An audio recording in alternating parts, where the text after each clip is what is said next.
نو فرعونیان یعنی بنی اسرائیل چې کله د فرعون او د فرعونیانو نه خلاص شو نجات ورته الله ورکو چې دوی کله راپورې وتل نو موسی علیه السلام نه مطالبه وکړله چې د هر یو قوم دپاره د آزاد قوم دپاره خپل یو دستور خپل یو آیین او خپل یو قانون نو زمونږ دپاره د الله پاک نه سوال وکړه چې الله زمونږ دپاره یو دستور او یو قانون یعنی د ژوند د تیرولو دپاره یو کتاب راولیږي چې مونږ به څنګه استعمالیږو زمونږ قانون به څه وي زمونږ دستور به څه وي زمونږ آیین به څه وي د هر آزاد قوم دپاره خپل یو قانون هغې جوړ کړي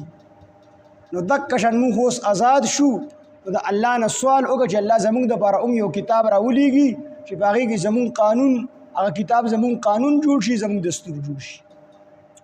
نو موسی علیه السلام الله جل جلاله ته سوال وکړو چې الله پاک زما دا قوم آزاد شوی دی او دوی د خپل ځان دپاره یو کتاب غواړي نو الله ته مونږ له یو کتاب راکړه ماله چې د هغې کتاب مطابق زما دا قوم بني اسرائیل خپله زندگی تیره کړي نو الله جل شانه د دې هغه درخواست پوره کو خو د درخواست پوره کولو نه وړاندې ورته الله وفرمایل چې ته په کوه طور کې 13 ورځې قیام کوې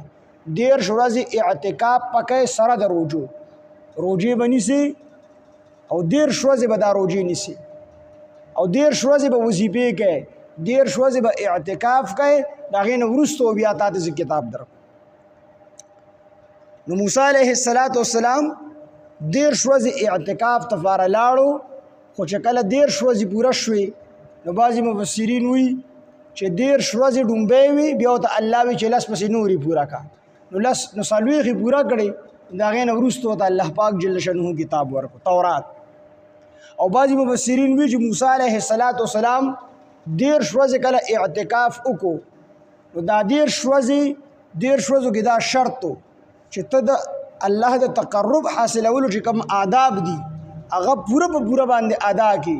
او صحیح طریقې سره د الله د تقرب حاصلولو هغه آداب هغه چې کوم دی استعمال کړي هغې کې ستا نه کوتاهي را نه شي نو بیا 13 ورځې دي او که په دغې آدابو کې در نه کوتاهي راغله نو بیا به 40 ورځې پوره کړي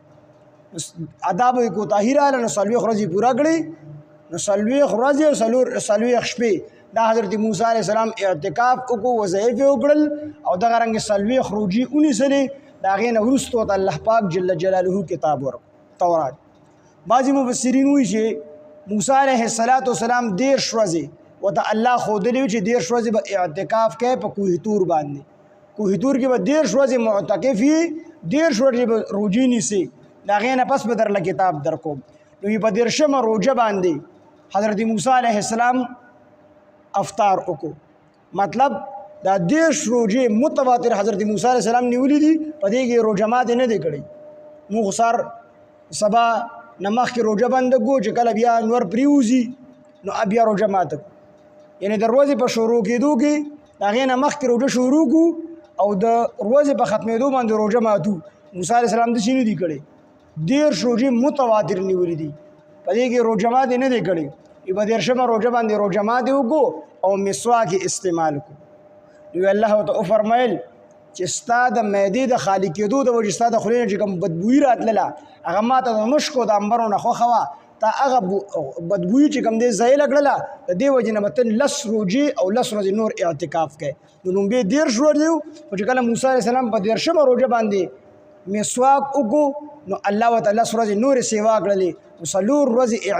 40 ورځې اعتکاف حضرت موسی علیه السلام په کوه طور کې وکړو 40 ورځې چې کوم دی روژې ونیسلې مجاهدې تکلیفونه برداشت کړل د هغې نه وروسته ورته الله جل جلاله کتاب د تورات په شکل کې ورکړو